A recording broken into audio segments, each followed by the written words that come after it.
you. Hi. Hi. Hi, everyone. Good waving. Better waving on this side. Better waving on this side. A little disappointed. Oh, hi. You have my affection once again. Thank you for reinstilling it. So the beautiful thing about FreedomFest, I think we can all agree, is that we don't have to agree on everything. We can have disagreements. It's okay to have fundamental disagreements. It doesn't mean you have to hate someone else who maybe shares the opposite opinion of you. And there are many people who differ on things like immigration and Israel and, oh, I don't know, tariffs. So let's have the discussion you have all been waiting for. It is one of the highlights of FreedomFest every year. It is a collection of the greatest minds in economics, and we have them all here on one stage for the Global Economic Summit. Big, beautiful tariffs. Or are they ugly? You decide after this talk. So let's please welcome Mark Skousen, Steve Forbes, Barbara Kolm, Art Laffer, and Helen Raleigh. Put it together, party people. Very nice. Another outfit. Fantastic. All right. Art, why don't you sit over here? Far one. And you, Helen, you sit over here. Steve. Steve, you sit over here, and we're going to have an empty chair for Donald Trump. Mr. Trump? Well, yeah. I was going to start this whole thing by saying, let's take a vow not to use the president's name and really get it to him. I mean, I think it would really go over well with this crowd. Maybe not. Okay, well, thank you very much for coming. So, quick introduction, I think. Steve Forbes. Woo! Woo! All right, needs no introduction. Barbara Kolm from Austria. Helen Raleigh from China. Denver, Colorado. Colorado. Colorado. And Mr. Laffer himself, Art Laffer. Hey. Okay. So our topic is the terrifying trade war. You like that? Kind of a nice play on the words. Terrifying play war. What we want to do is really get into the meat of this issue, because this is an issue that is really kind of all the issues that have been put out, it's probably the most controversial of everything that our new president has done. And so there's a lot of question marks, especially those of us who are on Wall Street. We've noticed that every time the president announces a dramatic increase in the tariffs, the market drops. And when he pulls back and adopts the taco president, everything makes a comeback. So what does that tell you about the proper role of government when it comes to tariff and executive orders? There's a lot of real issues here, constitutional issues regarding this. So let's talk about this. First of all, let me ask you the question. We'll start with Mr. Forbes and Ms. Combs. Has the president become anti-foreigner, even though he's married to foreigners? You make it sound like he's got a harem married to foreigners. No, he's had 2 foreign-born wives. No, he's not xenophobic. He just believes that we need to do more in terms of reducing trade barriers. And I take the tack that a tariff is a tax, so it's not the approach I would take. But I think he wants the U.S. to be truly #1, and I think he finds it offensive that countries would have higher barriers than we do.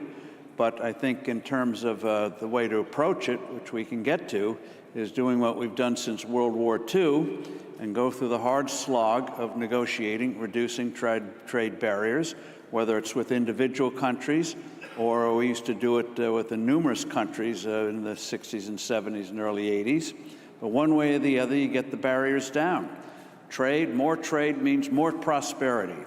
So rather than trying to put labels on the president, let's stick to his, as you admonish us, Mark, stick to the policy. And I think the right policy is less tax, more prosperity.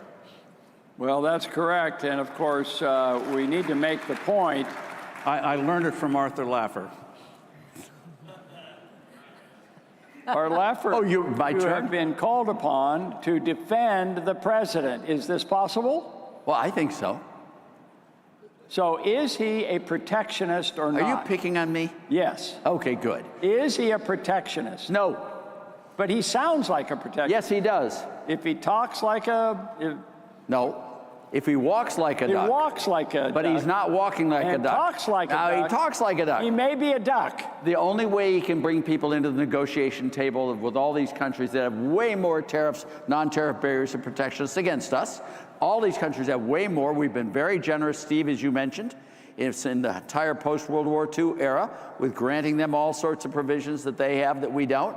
And what the president wants to do is bring them to the table to negotiate free trade deals. If you look at the 5 deals he did in his first term, if you look at USMCA, if you look at Japan, if you look at the deal with South Korea, if you look at Brazil and Colombia, all 5 of those reduced tariff barriers, they didn't increase it.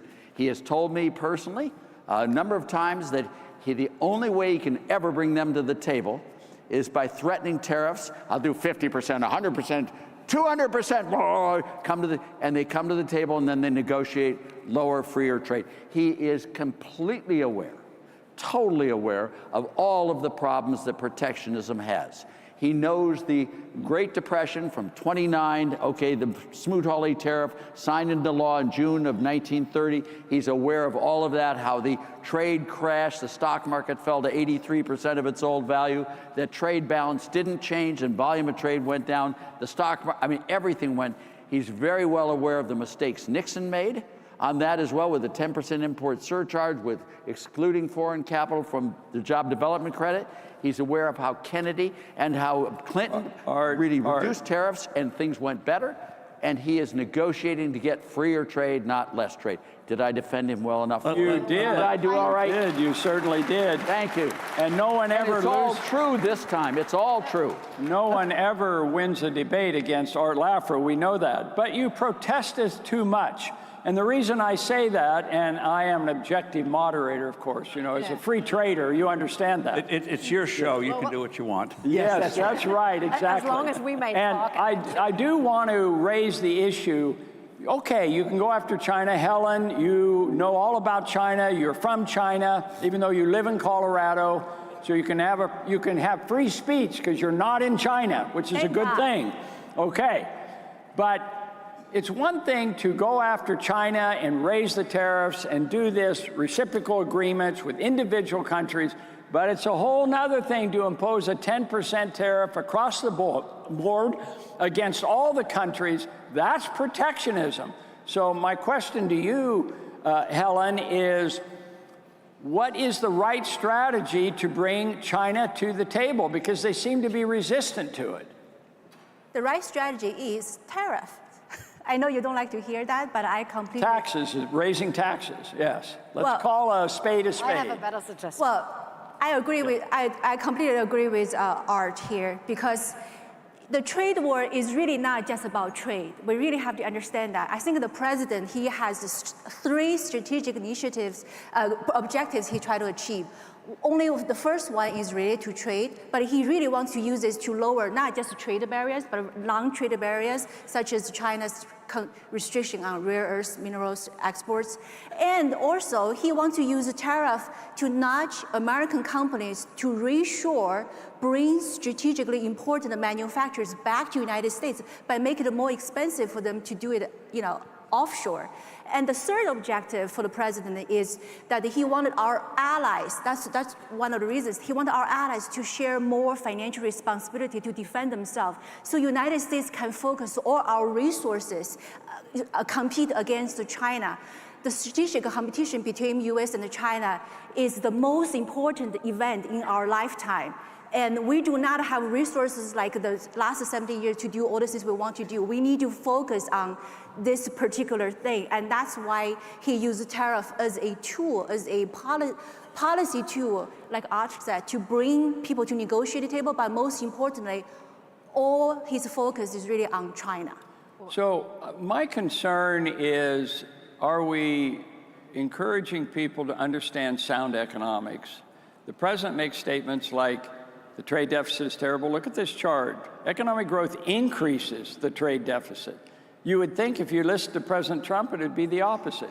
Barbara, what's your opinion? Well, first of all, I don't agree that tariffs will help bring China onto the table, to the negotiating table. As a matter of fact, I truly believe in unilateral free trade.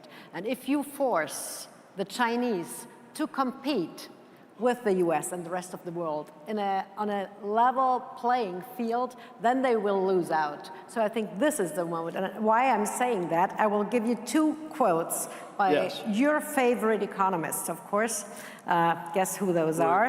Mises and Hayek. And Mises said, tariffs work just for special interest groups, first thing. Second, and of course, and they are not efficient. Second thing, Hayek, tariffs are a form of central planning, and they distort market signals.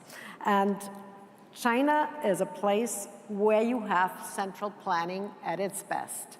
I mean, not only that Hayek warned us with his Road to Serfdom 80 years ago against those central planners that we, by the way, in Europe have in Brussels. I mean, this is a planification back there in Brussels. But these two things, those two quotes, actually prove that you should go to unilateral free trade and make sure that you outmaneuver bureaucracy, the inefficiency of what we see in those big governments. And President Trump may use the tariff thing as a wake-up call. He definitely woke Europeans up by that, for sure. And then all of a sudden people realize, oh, our tariffs are much higher, as a matter of fact, than they thought they were. So it's a wake-up call for individuals and governments. But it's a dangerous game they are playing.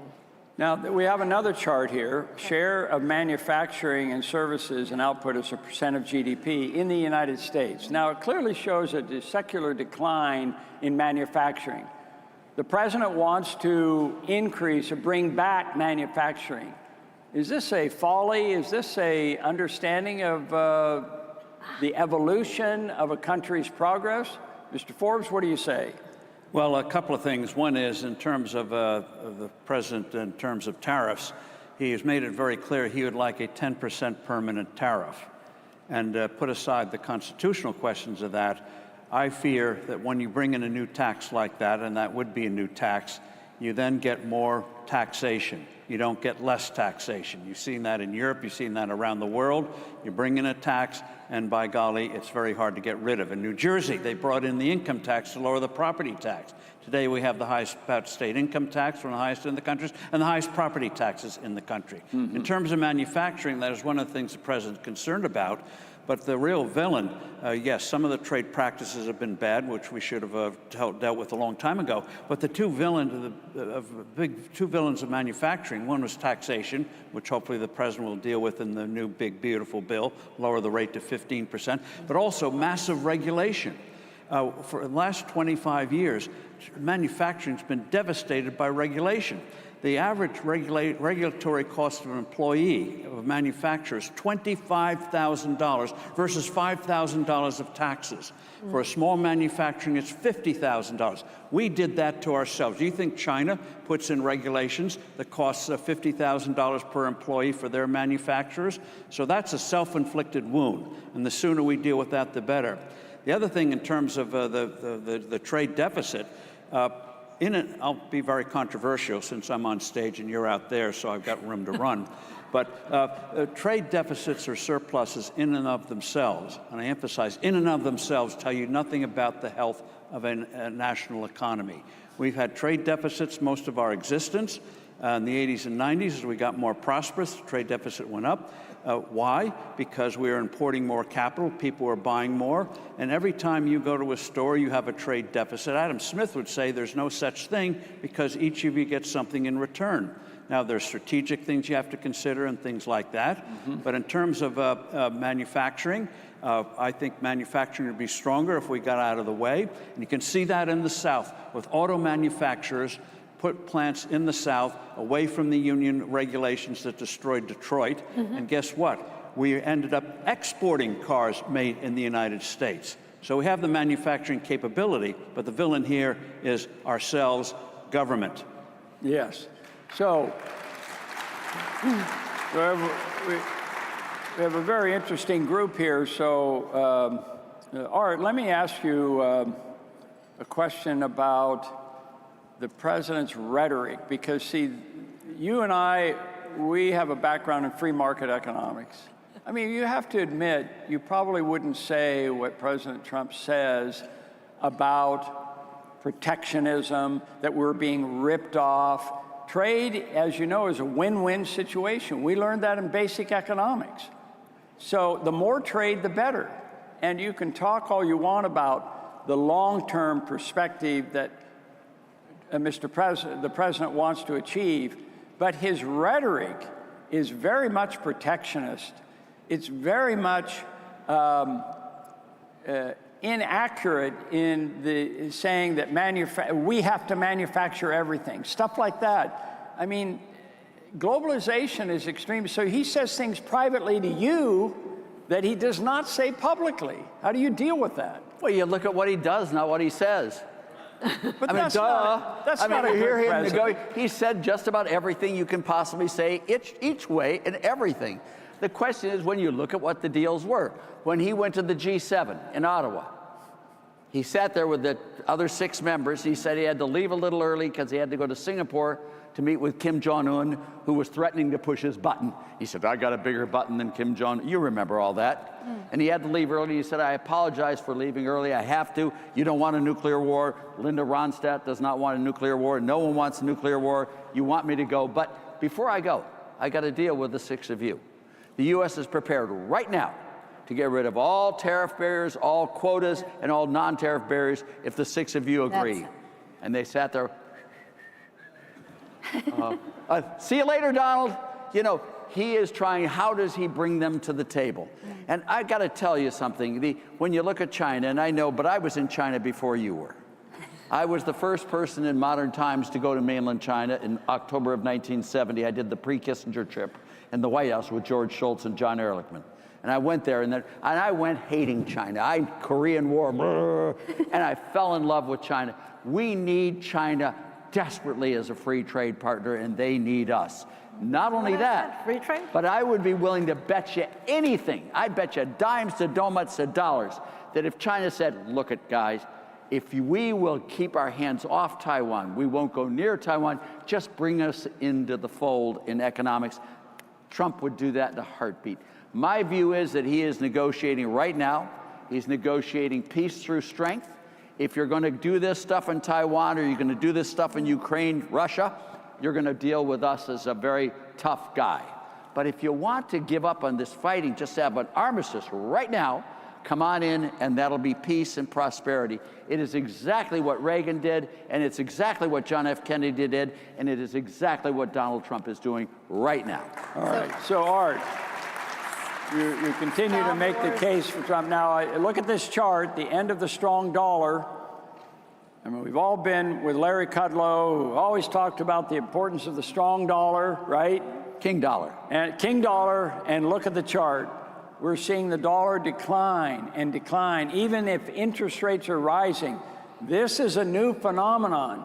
So, Barbara, being from Europe, strong dollar, is this a good policy? A weak dollar is basically what's happening as a result of the Trump. So whatever happened to strong dollar, King dollar?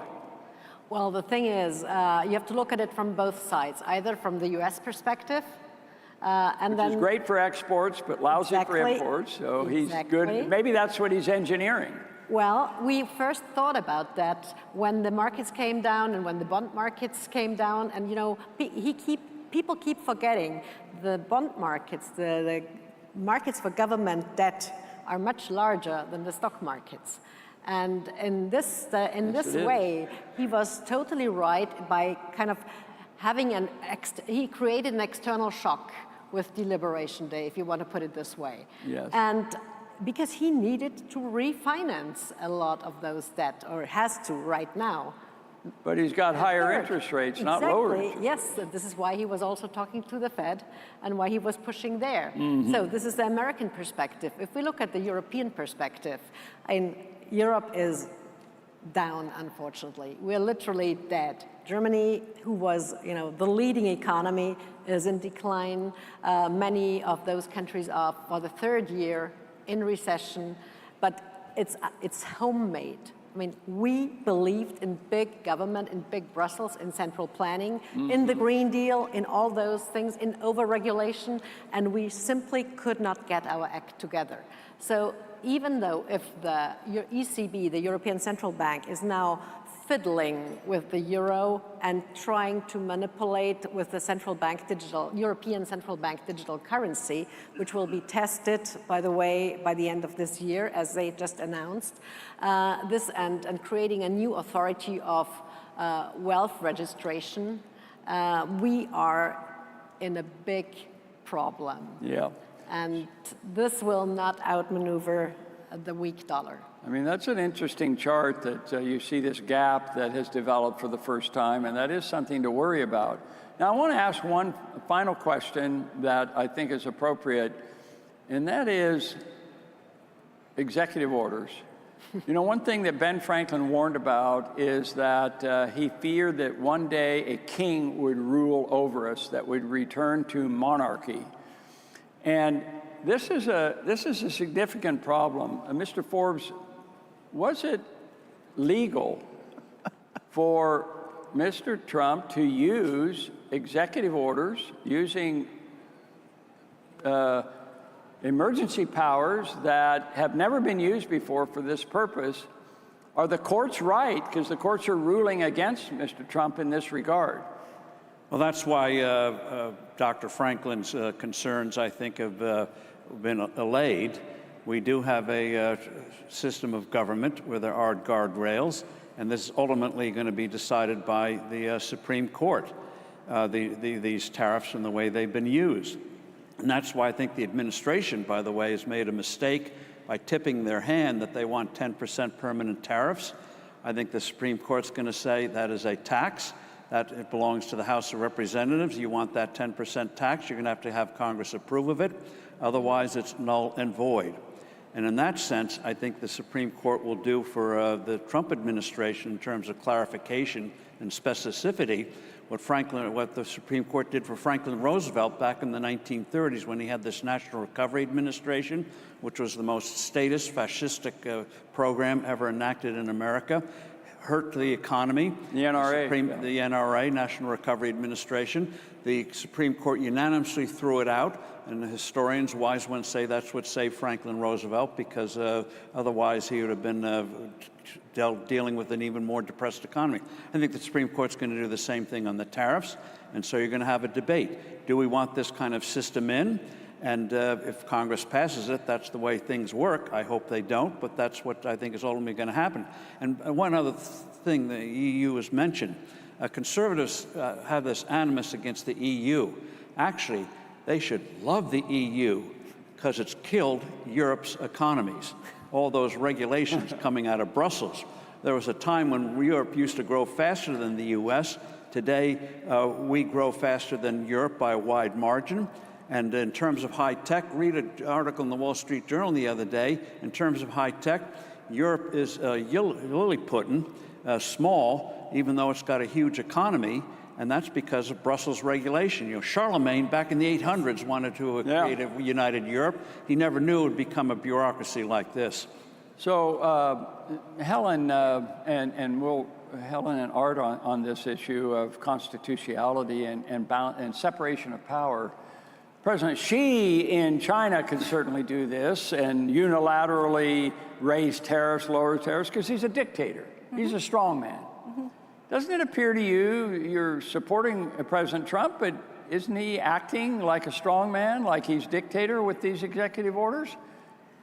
I think that depends. He does act like a strongman, but not in the sense like a dictator. I think because he recognizes the problem that we're facing, that he wants to inject strong medicine, try to fix it. And also, based on the timeline of the politics in the United States, right? He really only have up till midterm election to really make a difference before, the political landscape may change. And I also want to quickly address something Barbara discussed earlier, that the United States has been unilaterally practicing free trade. Just use the car sector as an example. United States only charge 2% of tariffs for foreign cars imported into United States. But even our allies in Europe, they charge 3 times more the tariffs that's why you don't see many American cars out there. So just because we're practicing low tariff has not do us most of the benefits. And I also want to emphasize that there is national security as well as moral risk for us to be so addicted to cheap imports from China. Reuters most recently reported that the Chinese manufacturers installed killer switch in solar panels, basically allow the Chinese government sponsored hackers to turn it off in terms of national conflict. And we also know the reasons why made in China solar panels are so cheap, because they use dirty coal as well as enslaved slave laborers of Uyghur Muslims. So yes, just purely from economic standpoint, we're getting the cheap stuff, but those cheap stuff comes with risks. So that's why we have to take those things seriously. We cannot do everything the same like we do. And you have to be careful and you have to be very, very careful with inflation. Inflation is coming back again, and this tariffs will raise it and will fuel it. So far, the last 4 months, inflation ratings in the United States actually has reached the 4-year low. That's right, but we're looking into the future. Can I do one little last one? Well, I want to... Can I do one little last one? All right, in 50 seconds, I want to say something about your book, my friend. Well, maybe I'd cease. Be a capitalist, you want to sell Bob books. Mundell, my mentor, Nobel laureate, in his Nobel laureate address said that it was the Smoot-Hawley tariff that led to the Great Depression, and it was the Great Depression that caused World War II. That is exactly the thing. That sounds What scary. I want to say to all of you is the keyest thing here, the most important thing on trade, my view, is that we trade with people we don't like. Because if you do business with people, you'll talk things over rather than shoot things out. No one wants to shoot their clients or their suppliers. No one wants to bomb their assets. We have had sanctions on Cuba now since 1959. You can see how well it's worked. It's been 66 years in place, and they hate us more than ever. Sanctions, using trade as a weapon in a political environment is the wrong thing to do, totally.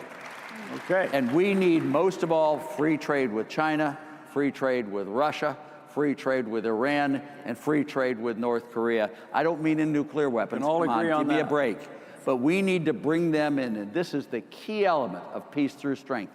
If you do something wrong, we've got the strength, but if you do something right, if you act like a good citizen in this world, come on into our marketplace and become prosperous and rich along with us. It is that message that will bring peace to the world community, and peace is more important than anything I can think of. Well, Arthur, thank you very much.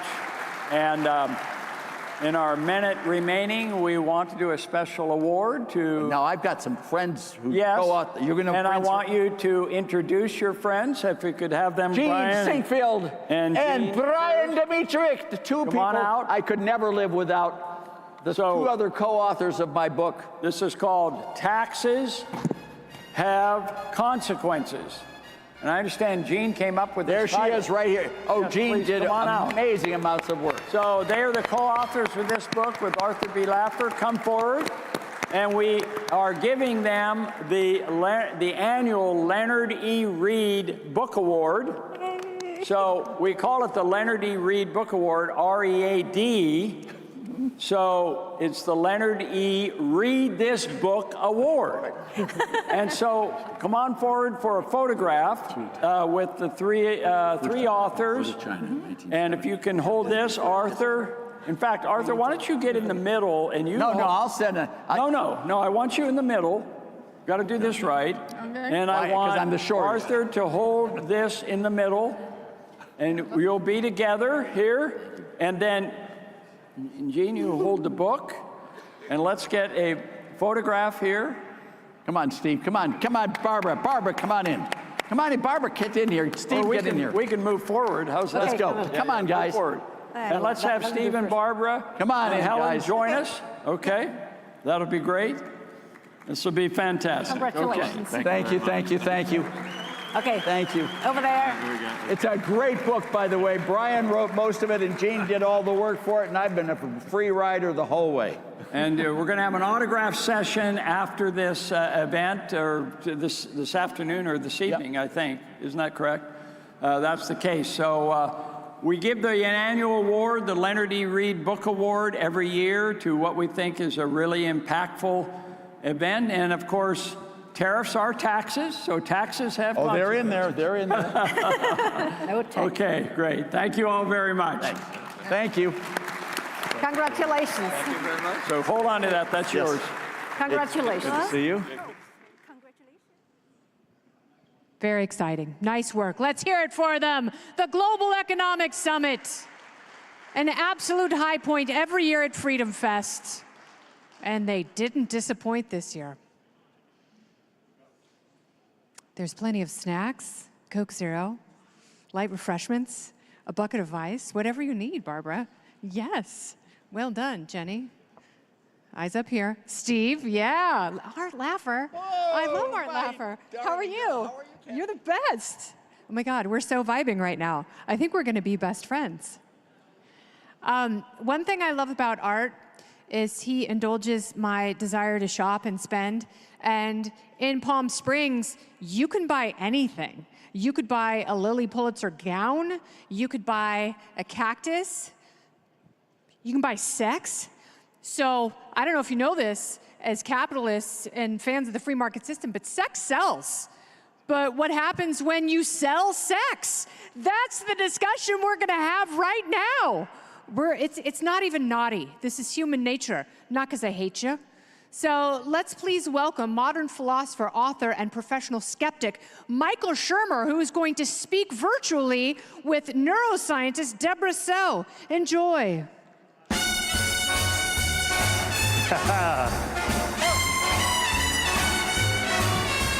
Love me or leave me. All right. Make me lonely. You won't believe me. Hello, everybody. How we doing? Hang on one second here. All right. So time is tight. We have exactly 20 minutes. So Deborah So and I are going to give it to you as quickly as we can. My guest today is Dr. Deborah So. She's a neuroscientist who specializes in human sexuality. As a journalist, she writes about sex, technology, health, and the politicization of science. You may have heard of that. Her writing has appeared in the Wall Street Journal, the Los Angeles Times, the Globe and Mail, and Harper's Magazine, among many others. She's appeared on the Joe Rogan Experience, Real Time with Bill Maher, the Daily Wire's What is a Woman? Remember that film, What is a Woman? She's the only one who got the answer correct. She's also been on Dr. Phil, The Megyn Kelly Show, The Michael Shermer Show. Oh my God, that's me. Okay, thank you. And her first book was The End of Gender, of which she has spoken about at the Oxford Union and has been translated into 6 languages. Deborah, nice to see you. Hi, Michael. It's always great to talk to you. Hey, could you, before we get into our topics, could you just give us a brief overview of your thoughts about sex and gender since that book was out, because a lot's happened in that space?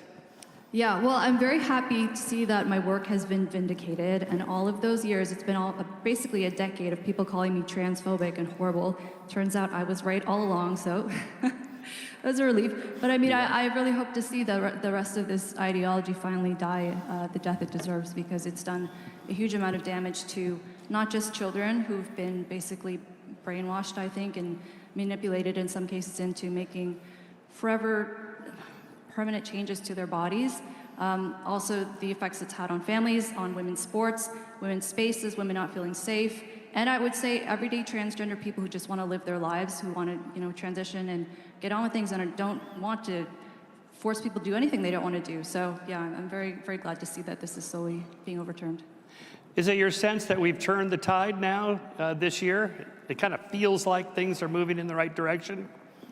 I do think so, yeah. I think the people who are clinging to the last remains of gender ideology either do so because they have some form of financial incentive or they are just purely delusional. Honestly, I can't think of any other way, because most people, I do believe, feel emboldened to say what they really think now, which is what we've all thought this whole time, is that this is ridiculous. There are two sexes.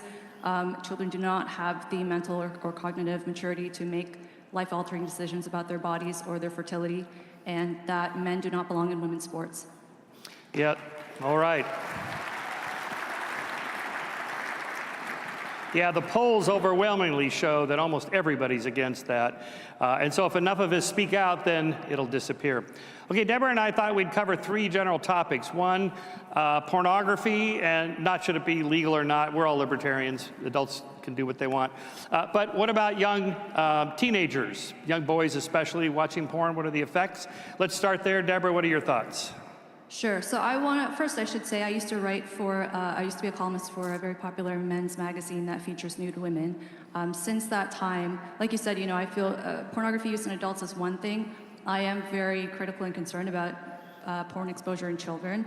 We do see the average age nowadays of children being exposed to porn, either intentionally or by accident, is 12. 1 in 7 kids sees porn at the age of 10 or younger, which is very concerning to me. And so I do think that for adults who grew up in a time before internet porn, had their first sexual experience prior to being exposed to online porn, if predominantly we see, violent sexual preferences are in men more so than women. Not to say it doesn't ever happen in women, but the concern is that is violent porn making men hateful of women or violent toward women? And I would say prior to online porn, if they, again, did not grow up with easy access to this, I would say that's indicative of a man being antisocial. There are probably other factors that have led him to hate women and to have these sexual preferences.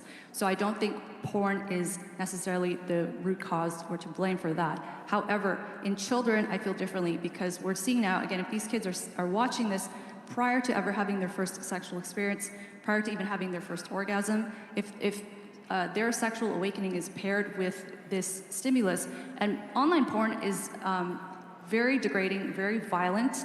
As an adult, I don't watch porn myself, but the times I've looked at it for research purposes, I have a hard time watching it myself.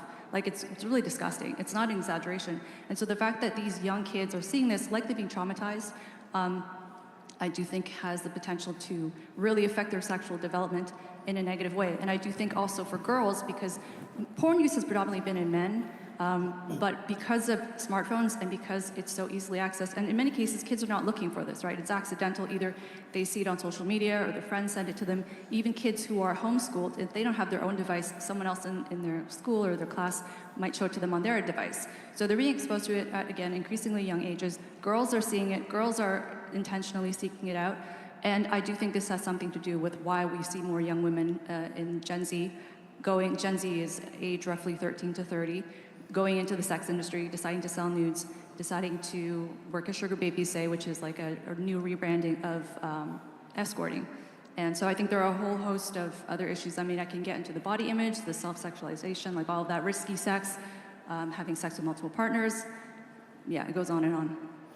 Did you say age 10? This really is or younger. What? Okay, I have a 9-year-old son. He's mainly focused on Minecraft and zombies.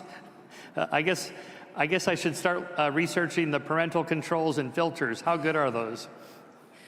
I would say that's a good step, but I would advocate for having a conversation. Like you said, open discussion is probably the most effective way of protecting kids, which is so, I know it's so uncomfortable.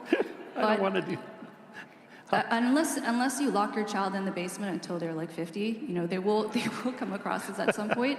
And even if, say, they don't come across it until, their late teens or early 20s, which is very unlikely statistically speaking, kids still need to know that they can come to their parents and talk to them about what they see, the fact that porn isn't reflective of real life sex. And for many of these kids, it is a traumatizing experience for them.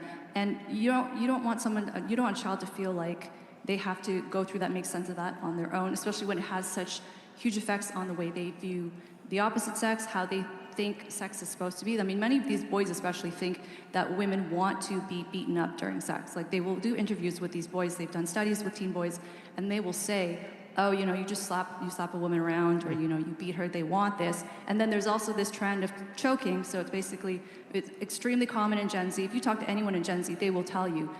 Even there was one study that was done in college-age women, and 1 in 3 women said the last time they had a sexual encounter, they were choked. Now, some women will say they enjoy it. I am very skeptical of this.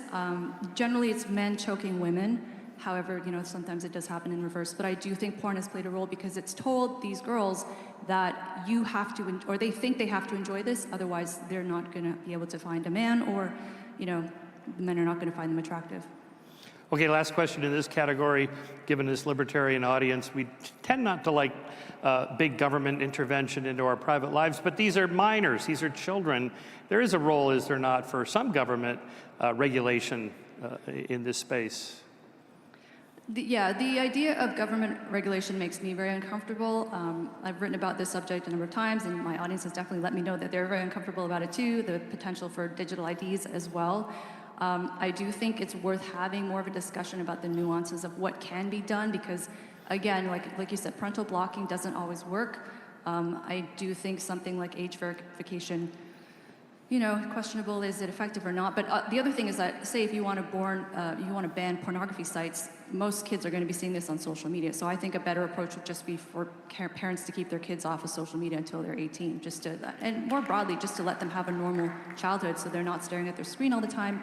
They're not going to have anxiety and issues with social skills and things like that. Nice. Our second category is prostitution versus sex work. Not should it be legal or illegal or anything like that, but how should we treat it culturally or socially? This is rather politicized as well. The left tending to think of it as a legitimate form of work, labor, income, emancipation of women, do whatever they want with their bodies, call it sex work, it's a career, a job, whatever. And with some of the financial models like OnlyFans, you can make a lot of money, although there is a Pareto distribution where 1% of the producers make 99% of the money, or something along those lines. Versus conservatives who tend to think of it as prostitution. We should not raise it up to some honorable thing. It's bad for women, it's bad for society, and we should stand against it. What are your thoughts? Well, I'll start with just a brief definition. I'm sure everyone knows what sex work is. I just don't like that term. I think it glosses over what it really consists of, which is having sex for money, which is prostitution. And I think especially, like you said, culturally, there's this trend of really glamorizing it and selling it to young women as a really empowered way to make a living. If anything, it's being sold as entrepreneurial and the smart way to make money. I disagree with this, and I do think that the sex industry will always exist. I think, again, there's predominantly going to be women willing to sell their bodies and men willing to pay for sex. At the same time, I don't think young women or young men who are thinking of joining the sex industry can make proper, informed decisions for themselves if they don't have all the information available to them. And I do feel the cultural messaging is very much one-sided. So sex work can consist of, like I said, prostitution, say street prostitution, brothel prostitution, webcamming, stripping, pornography, like selling nudes. I do consider pornography a form of prostitution because people are performing sex acts on camera for money.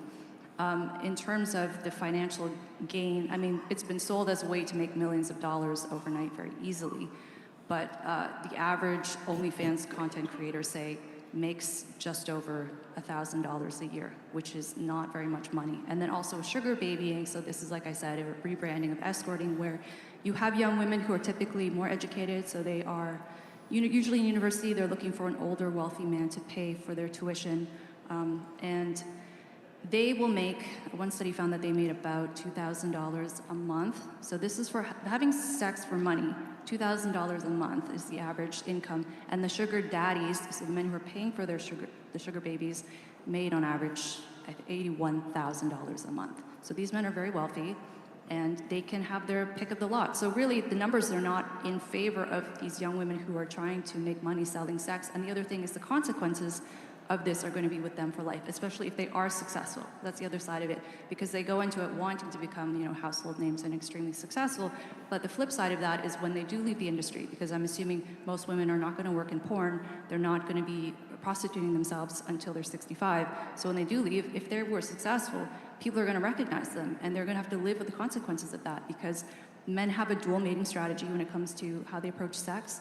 They have long-term aspirations and short-term aspirations, and if a woman falls into the short-term category, he may want to have sex with her, but he does not respect her, he doesn't value her, because this is someone that he just wants to have sex with very quickly and move on, versus a long-term commitment is someone he's going to invest in, he's going to care for her, he's going to take care of her and any potential offspring.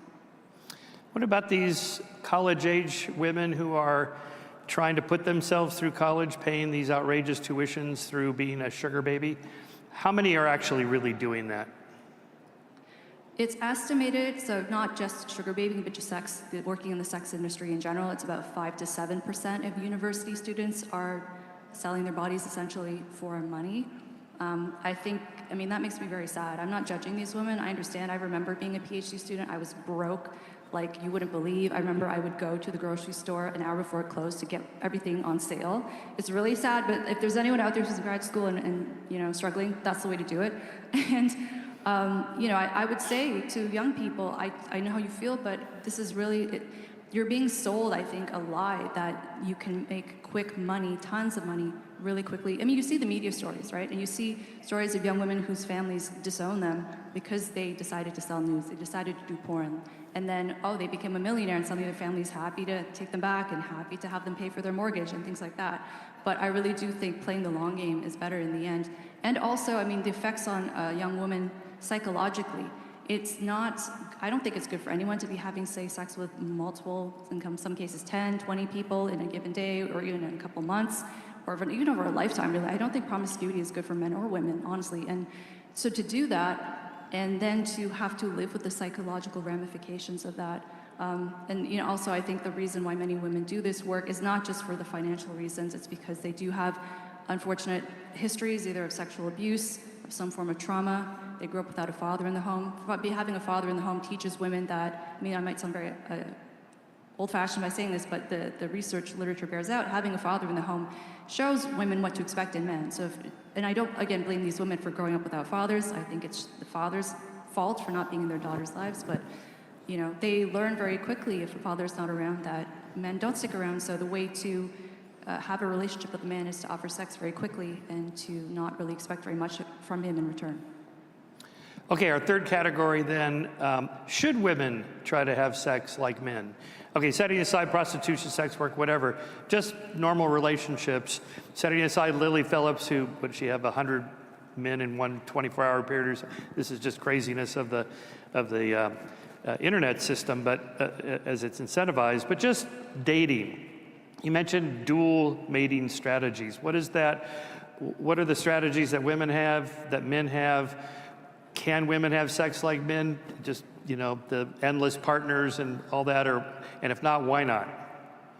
I think women should approach sex like men if they want to end up heartbroken, because men and women on average are different in terms of we have biologically based sex differences in the brain. Not to say that, of course, that there aren't some men who are more like women, or that there aren't some women who are more like men. Obviously, there are individual differences, but on average, there are differences between men and women, also with regard to mating psychology, and this makes sense from an evolutionary perspective, because for women, sex is much higher in cost in that it comes with the potential for pregnancy, and with pregnancy, it means that you will carry the fetus for 9 months, you will give birth, you will breastfeed, you will be the primary caregiver, and so it makes sense for women to be much more selective and want to vet her partners and want to get to know them well and decide even if she's going to have sex with the man, is he going to stick around after in case she does get pregnant? Or even if she doesn't want to have children, just because women are more likely to become attached after sex than men, because women experience a higher release of oxytocin, which is the bonding hormone during sex, and men do not. And in fact, men have a hormone called vasopressin that increases during sex, so it's bonding, but then the minute they climax, this drops down to 0. So the minute they're done, they really are done. They don't feel anything after. It's not the same for women. So men, like I said, they have a dual mating strategy. So if a woman is having lots of casual sex, they tend to slot her into this short-term category because men are really averse to promiscuity and they are really afraid of being cuckolded potentially. So if a woman has many partners, we have DNA testing nowadays so you can determine who the father is.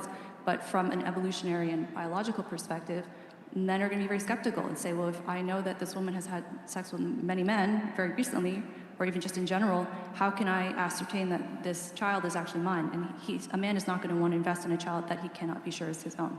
So there's that dual mating strategy. And also, I would say, with regard to preferences in sociosexuality, so men do prefer casual sex more than women. You see this in egalitarian cultures, and actually the gap between men and women, so men prefer casual sex even more than women in countries with greater gender equality.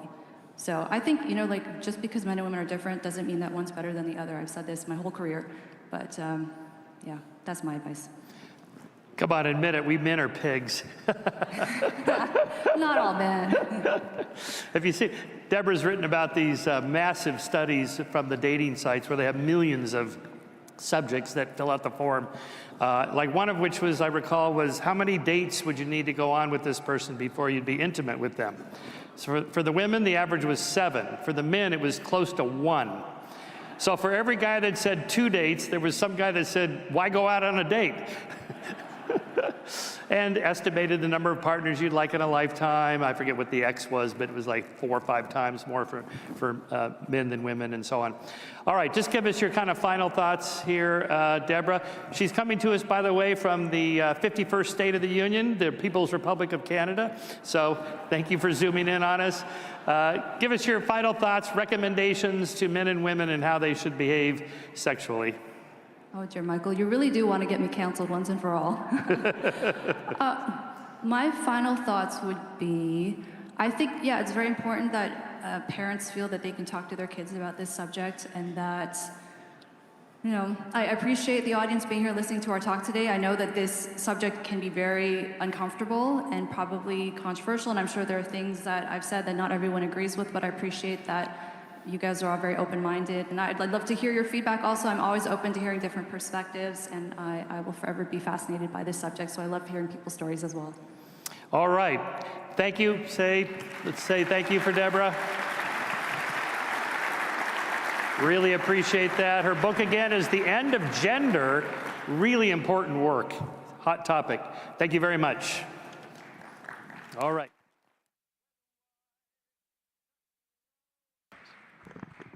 The medical breakthrough that Genesis has been promising and that the FDA has tried to block is finally here. Please welcome Dan Montano to the stage. Yeah.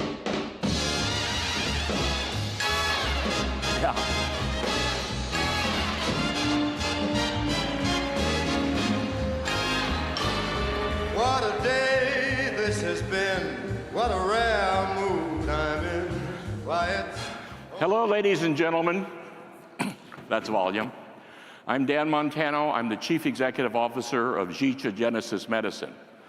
I'm here to talk about the diseases that will be responsible for the death of 65% of all adults in the world, cardiovascular disease.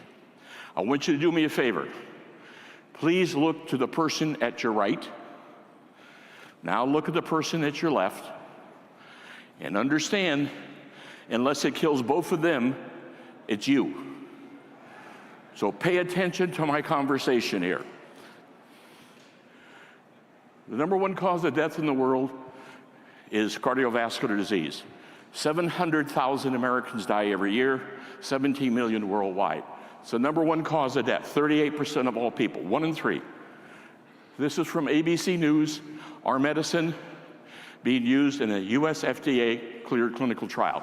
University of Cincinnati. Treatment for his blocked arteries, his pain is gone. That would feel great.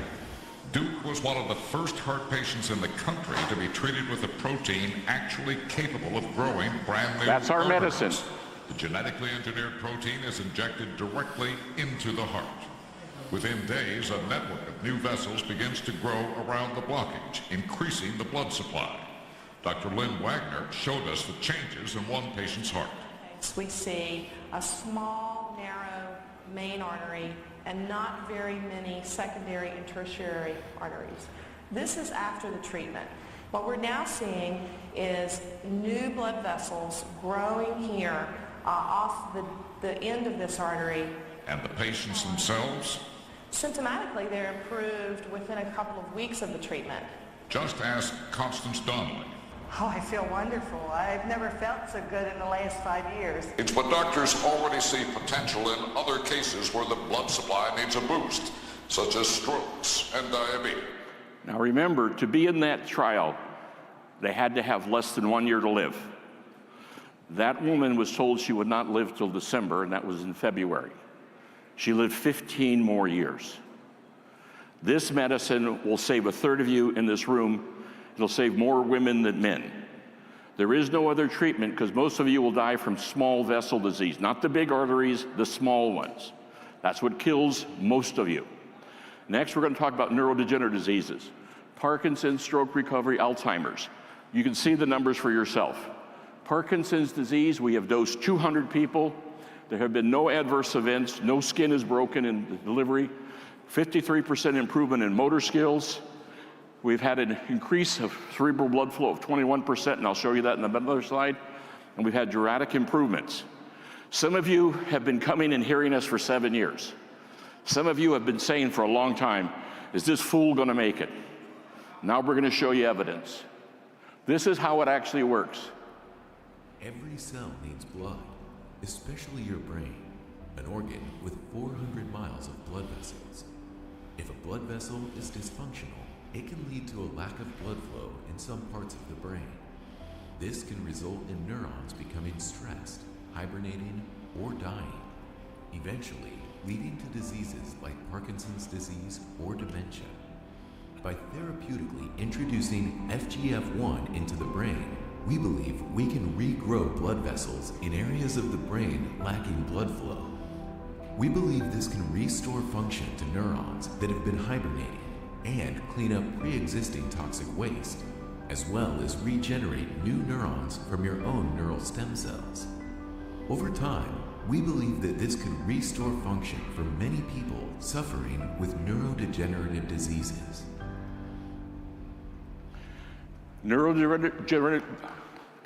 Thank you. Neurodegenerative diseases will kill 1 in 7 of you.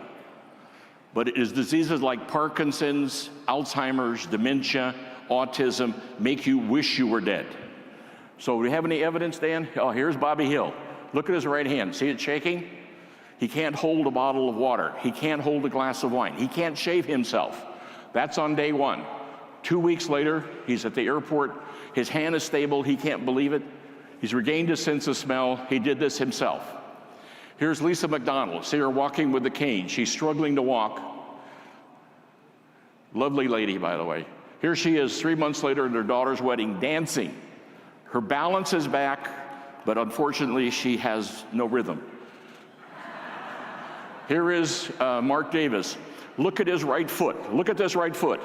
He's being told now, he's in a wheelchair, he's being told, tap your foot, pick up your leg. That's all he can move. That's it. May 23, April 25. That's him walking down his driveway, unassisted. Okay? Parkinson's disease is not irreversible because we've reversed it. It's not neurodegenerative because we are regenerating the nerves. Here is Gail. She's in a wheelchair. She's being asked to move her hand. She can't do it. She's being asked to move her foot. She can't do it. Lovely lady, by the way. January 24. Here she is on April 25th. Now, she needs her husband for stability, but she's walking by herself. The issue here is you can turn around from Parkinson's. You can turn around. We have dosed. Now, this is the most important thing. And at our booth, we have this little brochure.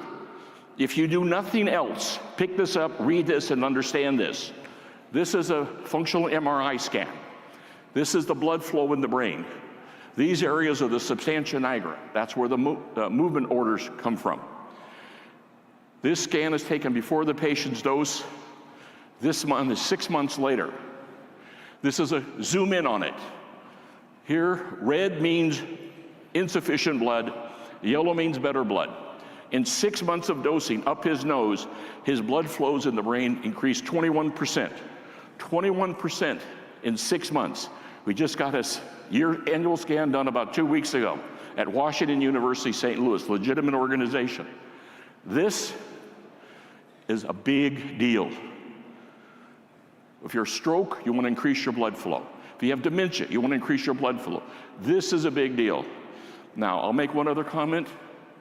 This announcement, big deal, never been done before. The experts at WashU can't believe it. They've never seen increased blood flow from medicine, never seen it. We made the press release. How many media picked it up? Okay, moving forward. We have dosed 5 patients on stroke. They have no adverse events. We've improved motor skills, dramatic improvement. Here's this animal slides. Both animals were given a stroke. The one on the left did not get our medicine. The one on the right did. The white is dead brain tissue. You can see the difference with your own eyes. Here's even better. Rotating bar, healthy mice on the left. Ones were given a stroke with FGF1, our medicine, in the middle. They're hanging on, not doing great. And here on the stroke and placebo, they're gone. We have reversed people, or not reversed, we've improved people who have had strokes, but we're early. We've only been doing this 2 or 3 years now. Now, type 2 diabetes, some of you have heard of it. It is the #1 unmet medical need in the world. Animal studies were done since 2014 by the Salk Institute, National Institute of Health, Howard Hughes, Yale, and more. That this medicine, FGF1, can reverse type 2 diabetes. 40 million people in the United States, 462 million worldwide, and in the British Virgin, here's the articles.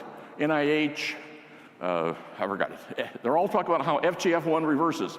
This is the one I love the most. This is from 22, Salk Institute. They've got a donation from somebody to try and understand why FGF can reverse type 2 diabetes. Not if, why? Because it's argued it's a neurological disease, that these glucose-sensing neurons in your brain become dysfunctional, they can't read or monitor, you have type 2 diabetes. We put this up the nose of 10 people in the British Virgin Islands. 10 people, 9 after a week, their type 2 diabetes had reversed. The last one took 3 weeks. We're now doing this study in Las Vegas on 100 people. And I want to talk about this. We have IRB approval to proceed on 100 people to reverse type 2 diabetes. We have, this is at our booth, it's about freedom, right to try. We're talking about Nevada becoming a free state, so you can go there and be treated just like you can gamble. We are manufacturing our medicine in Reno.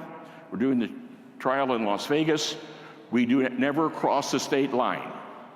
So we're not worried about the FDA. Now, we will go through the FDA trials to get approval, and that's another option. Now, I want to mention this about, these are R&D partnerships. They were popular in the 80s when there were tax benefits. And I was an investment banker for 30 years, and I raised lots of money, but I was in high tech. So I used R&D partnership for computer companies.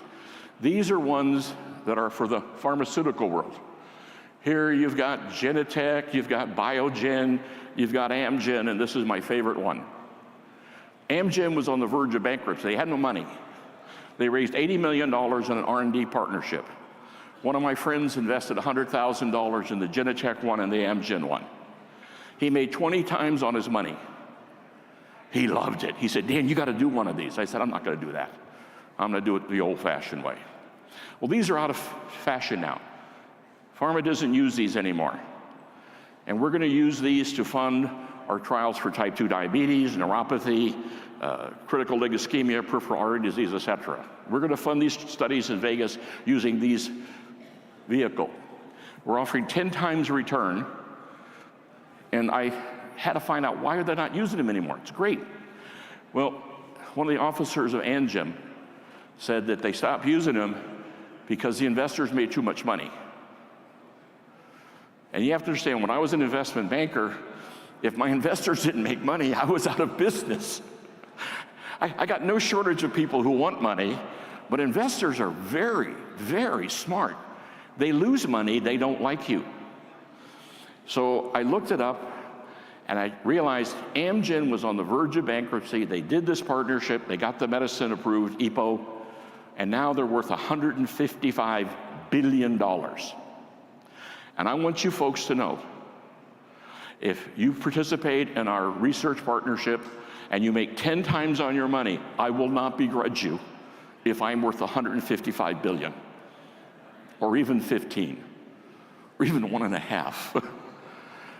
The reason I'm saying this is a vehicle we're using to fund the medical research studies, minimum investment 25K. We get the data for our royalties, for FDA filings, for going forward. I sent a letter out to 10 people. I started to use this about 4 weeks ago. I got a call immediately from one guy. He said, Dan, I'll do $500,000, which is all I was trying to raise, so that was nice. I said, why? He said, because I give money to charities all the time. I've never gotten anything except a letter, I want more money. I'll tell you what, Dan, I can see the patients this time. I can see what actually happens with my money. Because the only thing I ever got from all those charities is another letter asking for more money. He said, Dan, but do you think this is real? You're going to be able to reverse type 2 diabetes. I said, well, the animal studies say yes. The 10 humans we did say yes. Maybe we don't get 100 out of 100. Maybe we get 71 out of 100. And we reverse type 2 diabetes. We effectively cure it. He said, then Dan, put your money up with your mouth. If I'm not happy at 48 months, give me my money back plus another time. 2 times. I said, hey, that's 18% compounded rate. He said, Dan, do you believe or not? And I stopped and I said, well, we're going to do an IPO in October. We're going to do this, we're going to do that. We're going to announce the results of all this stuff next summer. We got a lot of things going on. We're actually profitable, believe it or not, people. We're the only biotech company that you know it's actually not the only. We're for a small company. We are profitable, which is because being born poor has tremendous advantages. If you're born poor, you realize something. You cannot operate a business losing money. Poor people have to succeed. So the market for type 2 diabetes, if just US and Canada is 100 million people, if only 10% of the 100 million took it, it's 6,000 a year, or 6,000 total to cure their type 2 diabetes, it's $60 billion. Once again, 5% is easy to pay. If it go down to even 1% and 1,000 each, it's $1 million. How viable? We treat patients right now in the BVI. We treat patients in the Bahamas. We're making money. We get milestone payments. We get profit sharing with our marketing companies. July, we should have our type 2 data ready to go. We should be completing this, the US FDA standards. We'll be able to file for a phase 2, I hope, next year for type 2 diabetes, and hopefully seek FDA approval. Once again, last story I mentioned, October, we're going public. According to the NASDAQ Biotech Index, 151 companies are non-revenue, meaning they have no product, nothing to sell, and their average market cap is 1.6 billion. 1.6 billion for not having any evidence, I think is impressive. We have revenue, we have sales. Now, these are the other indications we're going to do. Our booth is 313. Tomorrow we have a presentation at 2 o'clock. You'll get more science and medicine. And once again, pick up these brochures. It's your life. You decide what you want to do with it. Ladies and gentlemen, thank you.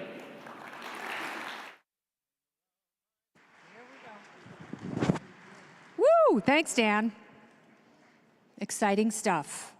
This is the forefront of medicine. And Dan's entire life's work may be something that extends your life. And you could have heard about it first here at FreedomFest.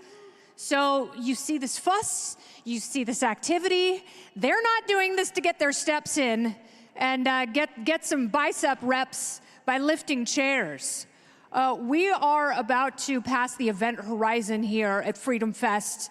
You are in the right place at the right time. I hope you have some Gorilla Glue and you have adhesed your bottoms to your seats, because you're not going to want to go anywhere no matter what happens, because the mock trial is about to begin.